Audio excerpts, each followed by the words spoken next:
Welcome to Ink and Fitness. For those who are new to my channel, my name is Anthony, and I am someone who went from skinny to fit. And these videos are purely educational. So this way, if you are also someone who's on the skinnier side of things, you can take what you're learning inside of these videos, apply it to your own fitness journey, and get some good results for that as long as you're being consistent with everything that you're being taught. If you are someone looking for one-to-one coaching though, the link for that will be down below in the description, so feel free to check that out. But let's get straight into the video for today, where I'm going to be showing you guys and teaching you guys, most importantly, how to go from having this slim physique to actually having a physique that's fit, that's muscular, that looks good, right?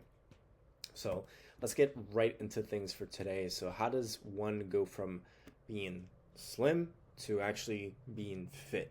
And there's only really three main areas that we need to focus on when it comes to fitness. And these are the three main areas that actually drive and deliver results inside of our, to our physique, to our mindset, that sort of stuff. And anything else is just, it's just stuff that you really don't need to focus on. So you need to focus on these three main pillars, and you should be good to go. You will be good to go. So if you have all these areas dialed in and are being consistent, you'll go from slim to fit, literally almost guaranteed, right? You'd have to mess up one of the three areas of fitness to not get the results that you're trying to get. So you need to make sure you're dialed in within all three areas. So this way you can maximize your results and, most importantly, maximize your time, because doing this does take a little bit of time transforming one's physique. I mean, it doesn't take a lot of time. Obviously, if you want to get a really good physique, then that's going to take years on end, of course. But if we're looking for initial results, some progress, then that should take anywhere between 3 to 4 months, because a solid bulking phase will last between that time frame right there, 3 to 4 months. So let's cover those three pillars. Before we do, a really good side note that I like to always say is that don't overcomplicate things. Don't overcomplicate fitness. A lot of us overcomplicate these very simple things that drive that drive results, right? It might be simple. It might sound easy, but it's not as easy as it seems to be when you are actually doing the thing. It's quite hard because there's a lot of different variables that come into play. One's mindset, one's commitment level, one's discipline. Maybe you have different health issues that allow for you not to train a certain way, right? Maybe you have diabetes. Maybe you have certain heart conditions. Maybe you have, trying to think of other, health ailments off the top of my head, but you get the point. Regardless though, at the end of the day, these simple principles that I will teach you will work for you nonetheless, whether you have these kind of issues, right? Doesn't matter, right? Of course, it's not going to be easy if you have these, health ailments or whatever it is, or if it's just kind of a mindset thing, but it will be worth the results as long as you're being consistent with it. So at the end of the day, don't overcomplicate these simple, very, very simple terminologies, very, very simple steps or pillars would be much better said, actually, that I'll share with you, because a lot of people in fitness nowadays, they like to overcomplicate things, and they like to make it seem that the more complicated something is, or the harder that something is, the more results or the better results that you will get. And that is the biggest load of shit that they are delivering you on a hot steaming platter, right? That is not the truth at all. If anything, the things that drive the most results will be the most simplest things, the foundational things, right? Let's take business, for example. If you're someone who likes business, literally there's only three important pillars when it comes to fitness that you need to focus on that will actually drive revenue in a business. And that is marketing, sales, and client fulfillment. That's it. Nothing else. Again, though, it's so much more easier said than done. It's so much harder than it seems to be from the exterior, right? But as you can see, it's always the simplest thing that drives the most results.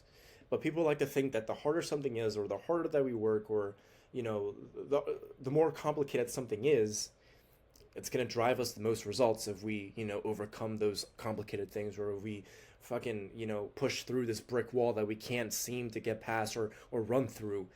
No, not at all. That's the dumbest shit ever, right? It's all about working smarter. I always like to say work smarter and harder, right? You also want to make sure that you set aside time to do your own life things, right? To go out with your friends, to actually go out to a party or something, meet some new people, whatever it is, whatever you like to do in your spare time. Because at the end of the day, fitness is just something that's meant to be part of your lifestyle, not something that's supposed to, take over your entire life. So that covers my tangent. But yeah, a lot of people online tend to overcomplicate very simple things. Don't listen to those people. If you're looking at a video and they're saying a bunch of shit that you don't understand and you're kind of like, huh? You should turn off your phone and don't listen to them ever again.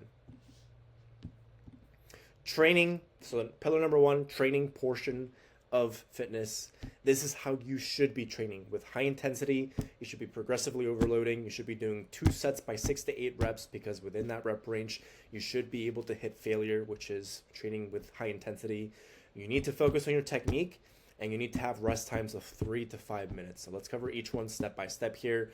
High intensity and the 2 sets by 6 to 8 reps are kind of the same thing right here, so I'll cover them both at the same time. But high intensity training is pretty much when you perform a given exercise until you cannot perform one full rep anymore. The reason we have 2 sets by 6 to 8 reps, again, as I mentioned, 6 to 8 reps is kind of the sweet spot where you won't be able to complete one full rep anymore. And the reason we're doing 2 sets is because we're training with high intensity opposed to 4 sets, because people who typically do 4 sets by 12 reps or 8 to 12 reps, whatever, they half-ass that shit, right? They kind of swing the weights around. There's really no intention or purpose behind each rep that they're doing. So we're doing 2 sets by 6 to 8 reps. Not only are we being efficient within our time inside of the gym, but we are also making each rep count, right? And as far as progressive overload goes, if those who don't know what progressive overload is, go to my last video. I literally cover it right there, so learn more about it inside that video. Focusing on your technique. Again, that's covered in my last video, so check it out. But as far as focusing on your technique goes, it's very simple. Just watch your form, pick a moderate weight where you can control the entire exercise movement throughout the given rep and set scheme. So don't pick a weight that's overly heavy, and don't pick a weight that's too light either, where you can do more than 8 reps, right? You actually want to struggle a bit. You want to feel like you're exerting yourself, and actually exert yourself. Don't just feel like it, but actually exert yourself. So that's what focusing on your technique is. And rest times of 3 to 5 minutes. That's really the sweet spot when it comes to, rest times for training with high intensity. Because keep in mind, if we're exerting ourselves inside of the gym, inside of set number 1, then we need all the rest that we can get, so that way we can perform set number 2 with the same intensity as set number 1. As far as nutrition goes, very simple, very basic stuff here. So listen up, take some notes if you need to. If you're bulking, eat 300 to 500 calories above your maintenance. Whenever you do finally get to your cutting phase after bulking for a little bit, you will eat 300 to 500 calories below your maintenance calories. If you need to find out what your maintenance calories are, literally just look up macro calculator on Google, and it's the first link that pops up.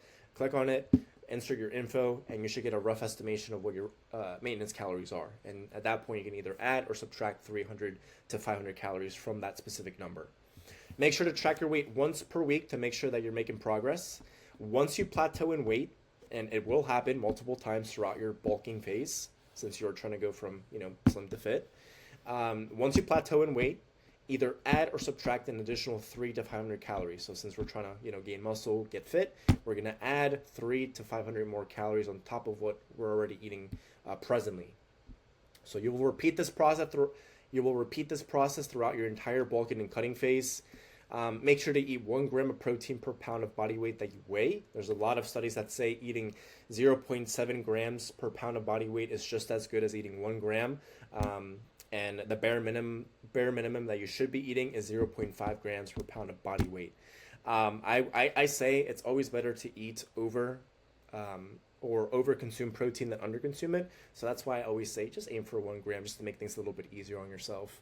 And that way you can alleviate that worry. But choice is yours though.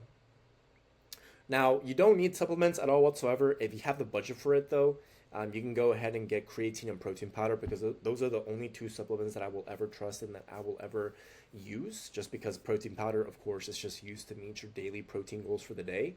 And then creatine is great. It's great for allowing you to get more energy, for you to look more bigger, for you to rest and recover a little bit more, efficiently or easier or quicker, quote unquote. It's nothing like steroids at all whatsoever. Creatine is just a nice little supplement that you can use that can add to your fitness journey, that can add to your training regimen specifically. As far as rest goes, this is actually even more simpler and easier than the last two slides. You need to just sleep 7 hours or more per night, and that's honestly it. If you struggle with sleep, then look into getting some melatonin or any other sleeping supplement. If it's really bad, your sleep is to the point where holy shit, you're like, you struggle with insomnia or some other sleeping health ailment, then definitely go to your health provider, so this way they can do tests on you or do whatever they need to do, right? Do whatever they need to do in that case if you can't get sleep, right? I don't know what they do, but I'm sure they'll do something to help you understand why you are the way you are when it comes to sleeping, so that way they can recommend medications or maybe even certain supplements that you can try out. So give that a go. And I'm trying to think if there's anything else I'm forgetting on this slide, but honestly, no, it's honestly as simple as that. You really don't need like ice baths or like red light therapies or any of that other stuff that a lot of people say will help with your recovery. Nothing wrong with those things. They do have their own special benefits, but again, this comes with overcomplicating fitness. You don't need that stuff. It's just going to overcomplicate fitness. You just need to focus on those three pillars: training, eating, and resting and recovery. So don't overcomplicate things. If you need to go back to this video, go back to it. Feel free to watch my other videos as well. There's some really good information in terms of training regimen, in terms of what foods to eat, progressive overload, of course, and let's see, doing proper form and technique on a given exercise. So feel free to check that out. If there's something in specific that you guys want to see in terms of a video idea, let me know. Just comment it down below. And once more, if you are someone looking for one-to-one coaching, the link for that will be down below in the description. So feel free to check that out. But until the next one, though, guys, take care. Much love to you all. Peace.